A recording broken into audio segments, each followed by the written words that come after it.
Hello, it's Sunday Night Live. It's the Brights coming to you live from our studio kitchen. And actually, pretty soon, we're going to be able to tell you all about our studio.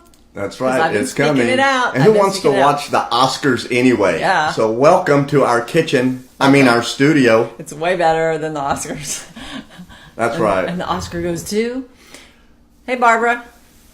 So tonight we're going to talk about our mystery list. And the mystery list. So pay close attention because you want to see if any of these pertain to you. All right, okay. so this pay is attention. actually just a short list, and so if we're just kind of trying it out to see what you guys think about it, and we're going to reveal at the end what it is. But this is, like I said, just a short list, and there's a bunch more things that could be on this list. But we started putting this list together, and we realized that we had every one of these so far on this short list at one time in our marriage. Yay! So we can talk from a real standpoint. So we're gonna. How do you want to start it without saying it? It's really hard for me to not say it. Keeping score. Okay. Wait, let's start with the very first one, which is okay. I was gonna go back to that one. What? That's all right, because that's a biggie to start off. But I know. with. But what I'm saying is, let's just start out. Let's just say. So this one is off the table. So this one does not count for this list because if this is happening, physical abuse or verbal abuse, especially physical abuse, any kind of physical abuse that's happening, anything that's threatening your safety, does not count on this. That's a whole different issue that needs counseling. That needs, if you're in an unsafe situation, you definitely need to get out. You need to go safety first. Safety first. So let's just take that one off because that one's just an obvious one that's on this list. But we're going to go to the ones that we can deal with because we're not professional counselors and we don't want to get into things that are like that. We just want to tell you we only speak from our own life and what's worked for us and what hasn't worked for us. So number one thing, which we've talked about in videos before because we're both high personalities, type A's, is keeping score. Not keeping score. OMG. Could she keep score? She was awesome. She didn't even have to write it down on paper. She could just memorize it. And it was just like ding, ding, ding, ding, ding, ding, ding, ding. And she could just keep it coming. I'm like, I'd have one thing, I'm like, well, I'm shut that one thing up, Well, we would keep score about everything, and we've talked about this before. But we kept score about. I kept score on a look. I actually had a calendar, and I would pencil in things like how many times. I had a calendar too. I know. Yours calendar was different than my calendar. But when I found out he had a calendar, I counteracted that, and then I kept other things on my calendar to show him that his calendar was not always true. And so because we competed about everything, so we were keeping score. So if you're keeping score in marriage, stop doing it. It doesn't work. It doesn't help. Well, all it's doing is just keeping the offense fresh. Right. And it could have happened 2 years ago and should have worked past it, should have dealt with it, should have brought it to the table and figured out how we're going to resolve this issue. But if we keep that scorecard and keep throwing that back up and keep bringing it back up, then it's going to be like it just happened yesterday. And so we don't want to keep score because that, like you said, it's going to keep bringing the offense up, but it doesn't solve anything. I mean, okay, so who wins? Somebody's going to win. If we're on the same team, if Richard loses, if I win and then you lose, if he wins, I lose. We're on the same team, so we shouldn't be trying to outwin. Marriage is supposed to be winning, winning. Yes, and we try to do everything out. We try to keep score about who was going to who like I don't want him to out Jesus me, and he didn't want to out Jesus me, and who was going to read more of the Word, and who knew more of the Word. I mean, it got crazy after. I know way more scripture than you. Stupid stuff. 25, but we 24. kept score about things like how often we made love, how many times he got drunk, how many times we had a fight, how many times we overspent, yes. Who didn't balance the checkbook. Yeah, so we did all that. So don't keep score. Okay, this is part of the list. We're going to reveal at the end what this list actually means. So then another one is being highly competitive. If you have that in your relationship, this is another sign of this list of things that you're competing about everything. It kind of can fall in that same category of keeping score, because if you're keeping score person, you're probably a competitive person, and so you're trying to always you want to be right all the time. You always have to win the argument. You always have to get the last word in. And guys, we have to remember that a lot of this stuff comes from years and years and years of this is just how we do it. Years and years and years of this is how you saw it. This is how you saw your parents do it. This is how you saw your sister. This is how you interacted with your sister and your brother. Or exes, or this is your bosses or people at work. This is just how you are, and it's natural to you. Yeah, right. And so, hey, Chris, and thank you for last week. Chris did the watch party while we were watching. I don't even know how that works. So if you guys have the button on your phone where it says watches. Watch. That's not a watch party. Like you can buy one. It's not that kind of party. But if you can push the watch party, I always wonder what that is. You can invite your friends to watch the video at the same time. And he's saying that who needs the Academy Awards when we have mystery lists, right? That's mystery marriage right. Lists. That's right. So keeping And the score winner goes highly to competitive. Jesus. The other thing is everything is dramatic. If you have on this list and everything, and not everything, but if a lot of things in your life are dramatic, and I'm not talking about drama that you can't control, like someone gets sick or loses a job, stuff like that. But if there's drama where Jerry Springer, we called it Jerry Springer. Jerry Springer. Did you hear about so and so? No, tell me what happened. Well, I'm talking about our drama like we had in our life. Like everything was like the exes, the kids, the family members. I mean, we were just always in everybody's mess. They were in our mess. There was just a lot of drama. We used to say that we could have a talk show, and we were going to call it Top My Drama. Because we had more drama than anyone.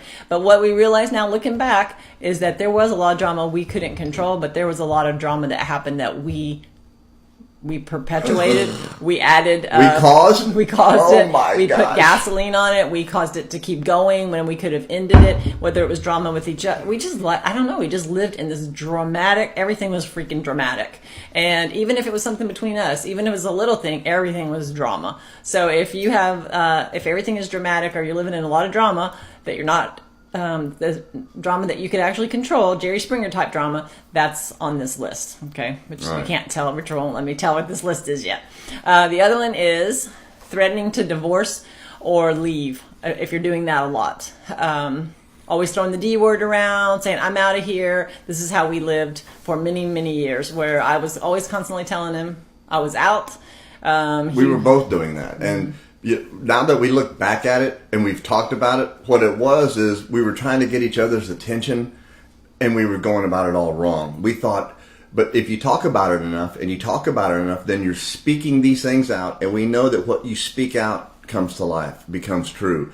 And so we spoke it out enough that we started the process of getting a divorce, until we just finally said, hey, you know what?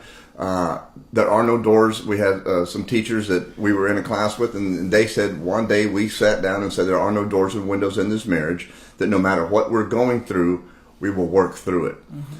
And it changes your perspective on your marriage, because all of a sudden that card is off the table. That is no longer a negotiating card. We can no longer throw the divorce card out or I'm leaving card. Now we have to sit down and work through these things that we most of the time have never worked through in our complete entire life. And when you look back and we think about all the times that we threw the divorce word around, or threw the I'm leaving, I'm out of here, I'm packing my stuff, I'm out, boy bye, Deuce!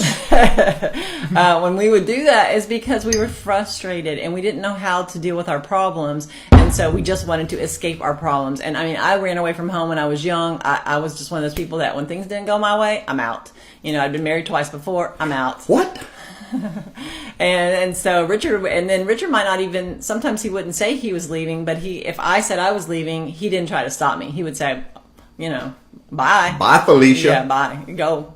But what we found out later, when thankfully we stuck with it and we got past some of this stuff, and we started talking about what those times looked like, and how did we go through those. The worst. I remember her leaving, and I didn't want her to leave. I mean, as soon as she left, I'm calling her, trying to get her back home. Blowing up and my she's phone. Not answering the phone. So, a weekend would go by. I wouldn't know where she was at. I'm completely worried about her. And all I'm thinking is, why did I let her go? Why couldn't I? Because my pride, guys, if we're having issues in our marriage, pride is going to be way up there. There's a lot of other things that can be happening, but it's going to be our pride, because our pride it protects us in a bad way, in a negative way. All right. We need less pride, more listening.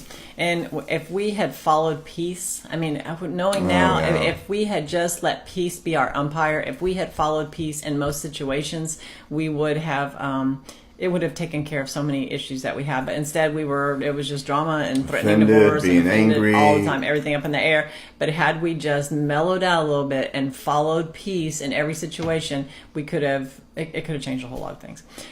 So another thing on this list is, if you have this, or your spouse has it, or you guys both have it together, is we were, like I said, if y'all are just joining in, we had every one of these things on the list that we're talking about at one time in our life, in our marriage. And another one is master manipulator. If you're master at manipulating the other person, and we both manipulated each other, but we did it in different ways. So I would manipulate Rich. I knew a way to make him I knew his buttons to push. I knew how to manipulate things the way I wanted him. I knew how to manipulate him to make him angry. I knew how to make him angry at his ex-wife. I just knew it was very manipulative. I didn't even realize it was manipulative at the time. That's just how I operated. That's what I saw my mother do. That's just what I thought. That's what you did. And then he would manipulate me in a way that, I would talk to him about something, and then he would turn it around on me, right? Let me see. I would be getting angry about something that he did. Somehow he would turn it around to me, and then it would be... I would play the victim. The victim. And she would come and be like, oh, no. But baby. he would, not so much the victim as that you were the... He would talk about how he felt bad about himself and about how it happened, and I'm really sorry, like I don't know why I do these things, I'm just like, I'm a horrible person, or I'm just a loser, or whatever. And then I'd be like, no baby, you're not a loser. Oh my gosh, what do you think? He's like, I can't do anything right. And I was like, no, you can do some things right. And then like, you breathe. And then I'm just seeing like, if there had been a mirror, he'd probably been behind there winking at the mirror like, yeah, got it. Like somehow he would take that pressure off of him where I'm trying to talk to him about something, and then he would turn it around to where I was feeling bad for him, and then we'd never even deal with any of the issues, which is one of the things on this list. So match manipulating is one. Another thing on the list is what did I just say? Never dealing with problems. That you don't deal with problems. That you get angry about them, you blow up. Could be the same things over and over and over. It usually is. It's usually the same things over and over and over, because Satan knows what our weaknesses are. Yep. And he knows that we might be having issues overcoming them. So he keeps using it over and over and over. And we have to remember that God is the God of creation. He creates. In us, God working through us, we become creative. And Satan working through us, we just come doing the same things over and over and over again. It's just repetition. And so he comes at us like that. So for several years, we did not deal with our issues. We would try to deal with some surface issues, but the real deep issues we did not want to deal with. They hurt. We didn't like talking about them. We didn't really want to change them at that point because we were comfortable in our mess.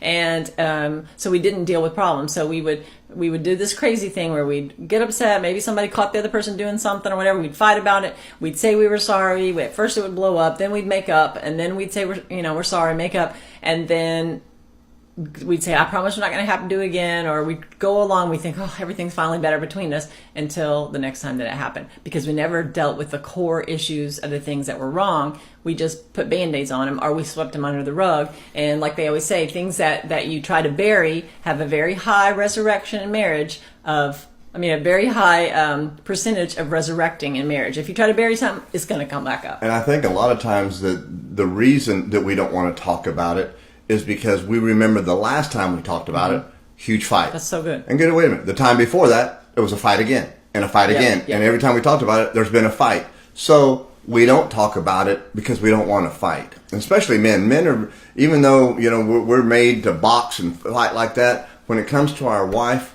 we don't want confrontation. I do not want to be confrontational with my wife at all. And so, man, peace it in. I just don't want to fight with her. But that means that there's a lot of issues that aren't getting dealt with, right. Which means there's a chance, if that's not happening, that there's a lot of resentment that's being pushed down. And resentment causes isolation, and isolation causes people to grow apart. So these are all things that we have to be aware of. And I love what you were just saying, because it kind of takes us into the next thing, which is walking on eggshells. That if you have that on, this is part of that list. If this is one of the things in your relationship, in your marriage, that you walk on eggshells, and you're afraid to bring up certain issues or to talk about there's certain subjects that you just can't talk about without a fight. And it was because, like he said, how we reacted to it. We had it was kind of like you get into this rut, like into this, I don't know, a game almost like that you're playing. You don't even realize it's a game, but you know how to, it's like manipulation. You know how to manipulate the situation where you don't talk about certain things. He knew certain reaction. He knew there were certain things we could not talk about. I knew there were certain things we could not talk about. I couldn't talk about with him because I knew he would react a certain way. And he had done it for so long, he knew that we knew not to do it. And so it would make me back off because he would react so harshly, and I would get nervous and think we were breaking up. And then I was like, trying to go solve it, keep it all under control. Or he would come to me with something that he was upset with me about. I would get super defensive, and then that would back him off, and he'd be like, because defensiveness just makes a argument blow up even more. And so this is how we played this game. We didn't deal with stuff like pornography. We didn't deal with spending too much. We didn't deal with these things because so we this knew is how to. this is a defensive stance, whether you realize this or not. This is a defensive stance. So when you become defensive, this is what you look like.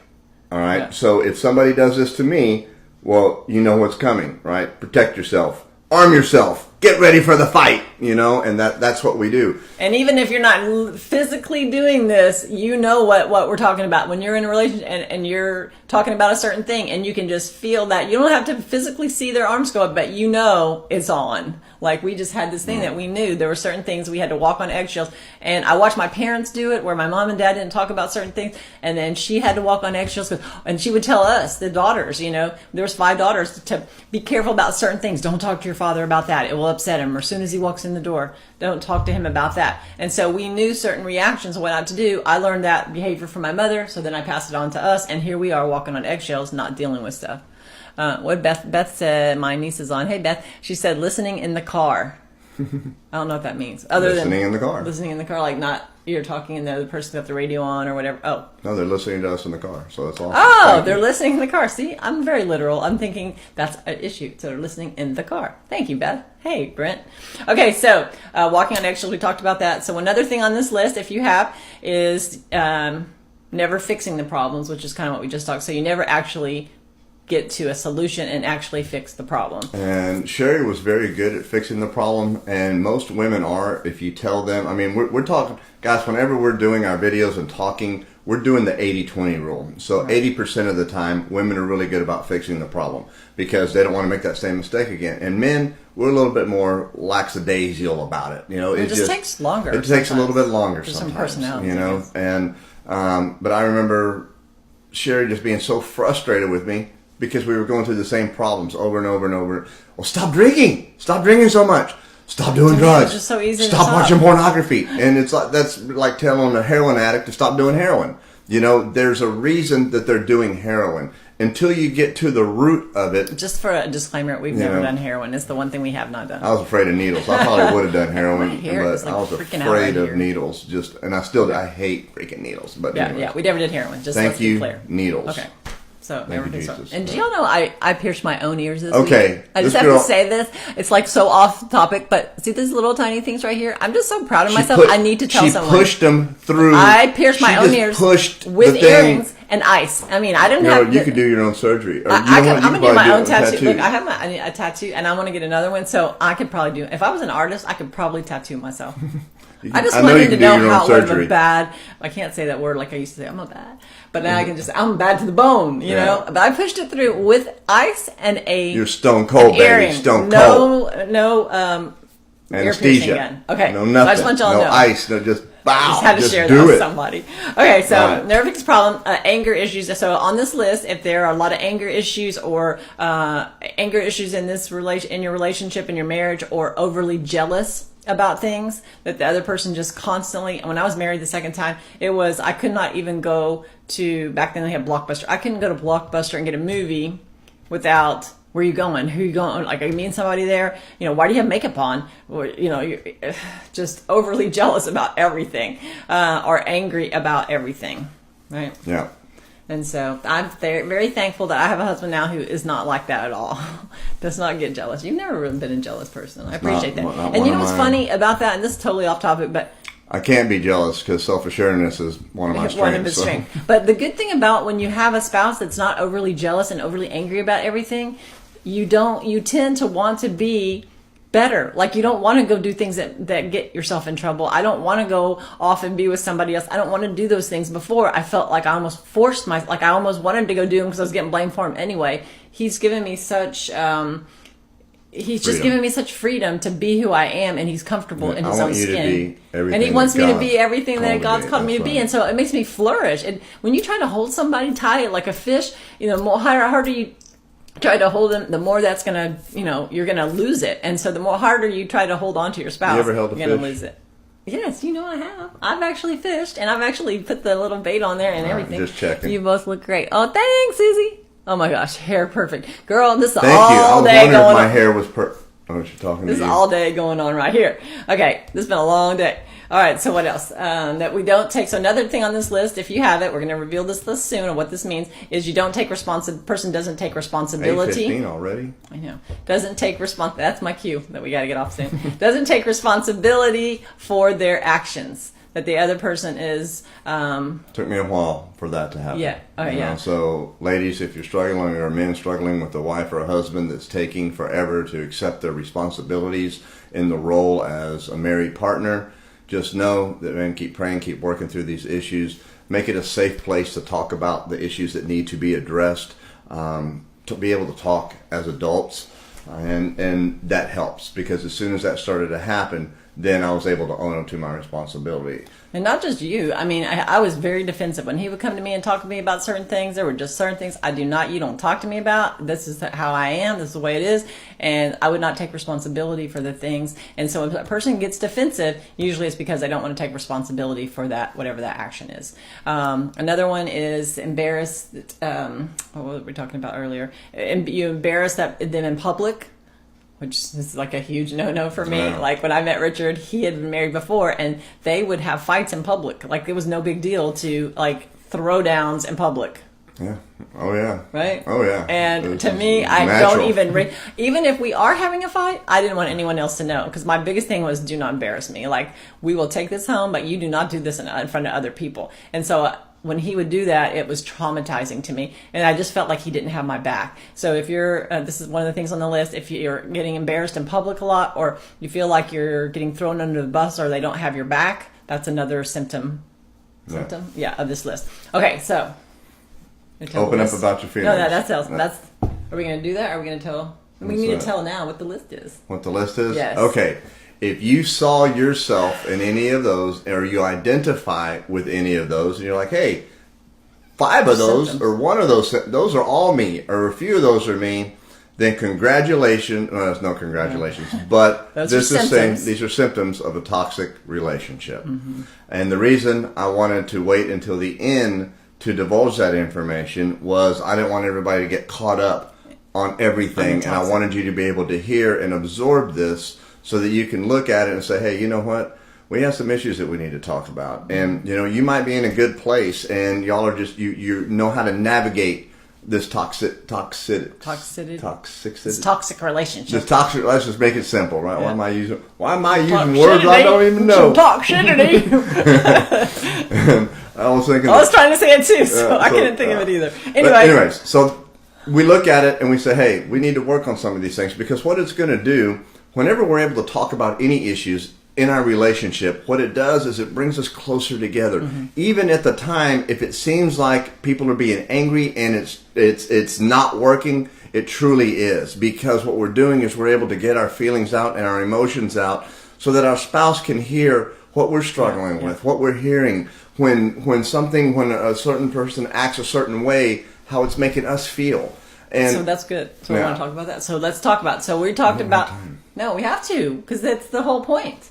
Whole point. All right. The whole point of the we can't leave them hanging. All right. Right? Y'all don't want to leave us to leave you hanging. And so even Chris just said, so how does one get off of that list? How did we get off this list? We had every single one. This is just the short toxic. The short toxic list. There's actually probably about 20 more things, and if y'all like talking about this, we'll bring some more and we'll talk about it. These were just some things off the top of our head that we dealt a lot of it with us, so we're able to talk about the things that we dealt with. How did we overcome these things? Is when we had to openly talk about our feelings. We had to be real. Richard always says, if you're not real, you can't deal. We had to openly talk about our feelings, and the other person had to just be able to listen and say thank you. Now remember this. Not freak out. Women, 80% of the time, this is their jam. They're able to talk about their feelings and open up 80/20. And articulate to pinpoint accuracy how it makes them feel, why it made them feel like that, who was involved to make them feel like that. And guys are like, I don't know why I feel like that. I don't know why I act like that. I don't know why I did that. But there are some women, because we've been meeting some women. And vice versa, there are some men. Men that are very feely and touchy, and then the wife is the one that doesn't like to talk about feely stuff. and touchy too. But We want to be able to open, not like that, physical touch, touch and feel. We want to be able to open up about our feelings and really talk from our heart. And how do we do that? We couldn't do it in our own strength. We always got upset about it. We just took it to God and we started praying about it. And we said, Lord, help us in this area. We still say every morning, heal our marriage. When we pray, we say heal our marriage. And when we first we're heard in a good it, season. and we're in a great season, but in we our know that our marriage. marriage can be better and better, and it's not all perfect. So it's not all healed. We know there's areas that we probably haven't even been revealed to us yet that God needs to heal. We want our heart. We don't want anything hidden in our hearts. We want God to be able to clean it out and to just heal everything that's in there. And we know that there's still stuff. There's still stuff. So we want to be able to open up about your feelings, truly listen to the other person, truly hear their heart without always having it to wait. Both of us are very, we like to zing each other. And so we were really good at the other person's talking and not really listening to what they're saying because we were too busy thinking about what we're getting ready to say next, because we're about to bring it on even more to be competitive and to overcome that other person. Let that defensiveness shut the other person down. And so down. when we really started truly listening to each other and I started to hear his heart, he started to hear my heart. And the way that we did that is we had to start reacting differently than the way we'd always reacted, because he wouldn't bring certain things up to me. I couldn't truly tell him my heart, my feelings, because I knew how he was going to act. But whenever we changed that, and all of a sudden I was like, wait, she's not freaking out like she usually does. She's not slamming doors and calling me names and throwing the divorce word around. I was actually, we were able to do that. So we started to truly listen, and we stopped blaming each other. You got to stop the blame game. So if you've got anything on these things on this list, all of them or a few of them, and on the toxic list is to open up about your feelings, truly listen to the other person, avoid blaming the other person, right? Show your appreciation to your spouse, maybe start edifying them. See the good things that they do. See the good things How did that it they do. change for you? Like how you tell them about how you always tell them about how I would start to speak She started to call the things out that weren't as they were. So she would start to say, oh, here's the mighty man of God. He's the head of the family. He's the leader. He's the head and not the tail. He's a victor and not a victim. He's a powerful man of God. He's righteous. He's forthcoming. He's knowledgeable. He prays over us. And, and I wasn't doing any of those things. And I'm just like, whatever. And I just keep on going. And I'd laugh at her, So... But she kept on and kept on and kept on. And because of that, man, all of a sudden, nobody had ever talked to me like that. I was never raised with, son, you're a champion, you're this, and you're going to be so good, and you're going to succeed at everything you do. I was always talked down to. My parents never believed in me. Teachers never believed in me. I was always, the last kid picked for the basketball, the last kid, and that was my whole life. I was I just felt like I was left out of everything. We always said that we thought we were the have-nots. We were the have-nots. My name shouldn't be Bright. It should be Have-Not. And then I was like, wait, me too. We found each other. So there we are. We're like, we're unhealthy finds unhealthy. Oh my God, you're Have-Not too. Yeah. We're So, just like me. And that's the way it was. But when she started edifying me and talking to me with respect and honor, well, then, man, guess what? I wanted to make sure her emotional security and her physical security and spiritual security were being taken care of. And so that became an importance to me. And when I had to stop, I didn't have to stop, when I got to stop worrying about my security with him and whether was he going to stay, is he going to leave, is he going to be out doing something he shouldn't, when I started knowing that I was secure in our relationship and he started getting honor, things started to change. We started to be able to talk about these things. We started to open up about our feelings, trust each other. And flourish. And we had to start really praying about it. And so we just encourage you that if any of these things are on there, it can get better. Your marriage can get better. If God did it for us, He will do it for you. And so give it time. Trust God. Trust the process, because it's a process. 16 years, we're still in the process. We're still getting better, but we're not where we used to be. And so we're hoping these videos are helping you guys. I know it helps us. If you like the toxic list that we talked about tonight, there's a lot more toxic things that we can talk about. We're so happy talking about toxic. I'm happy because we're past a lot of it. You know what? No, I know that if our marriage can turn around, all right, and she's been married twice before, I was married before, and it was brutal, because we were doing it in our own strength, our own way, and there's an ebb and flow to marriage, and if we do not put God first in our marriage, and we do not pray together and edify each other and build each other up and encourage one another that is going to improve our marriage. We have to improve our marriage every single day. We have to put something in it instead of trying to take something out of it. Yeah. And our marriage is either going to get better or it's going to get worse. You'll hear me say that over and over and over. It doesn't get better on its own. It only gets better if we intentionally do something every day. Make it better. But if we don't, if we're just coasting, hey, we're married,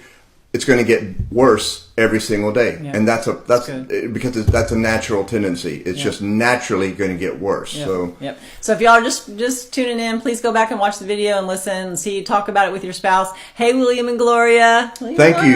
Yay. We're going to see them on the cruise soon, going to the Mediterranean. That's right. So much fun. And so just go back through this list, talk about it with each other, approach it different, try something new, try something different to approach something a different way. We appreciate y'all watching. We ask that you please share our videos. That really helps. We've been putting them on YouTube. We have the Real Brights YouTube channel, but nobody really watches them on YouTube. They're all watching them on Facebook. I think we had like 1,800 people watched it last week, so we're really happy. But when you guys share them or do the watch parties, that really helps us out a lot. We just want to help people with their marriage. God's given Richard a vision to reach 1 million marriages, and so that's our goal. That's our God mission, is to touch 1 million marriages. Because if we said we just want to reach 100 marriages, well, we know that we can do that in our own strength. And that wouldn't be God. But to reach 1 million people, we would know that God would have to have his hand on that. Yep. And we want God to have his hand on everything that we do. On our children, our business, our finance, our life, our dreams, our finances, everything. We want God's hand on it. Yeah. So we pray for you guys every day. We love you. And please pray for us too. And we just pray that God heals your marriage. We love you. Amen. Good night. Good night. Have a great weekend.